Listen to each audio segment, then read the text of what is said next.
মিতালি ও মিতালি আমার হসপিটাল লইয়া চলেছেন।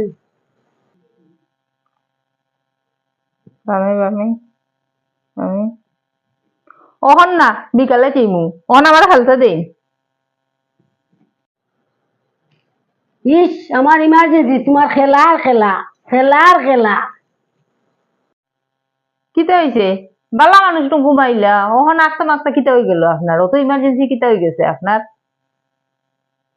স্বপ্নে আমি কি মনে সুখে ফাউরুটি খাইছি, ঘুমাইছি, ঘুম থেকে উঠিয়া দেখি আমার বালিশটাও নাই, বালিশটাও বোধহয় আমি খাই লইছি। আমারে তাড়াতাড়ি হসপিটাল লইয়া চলো, নাহলে আমি মারা যাইমু, মারা যাইমু, মারা যাইমু।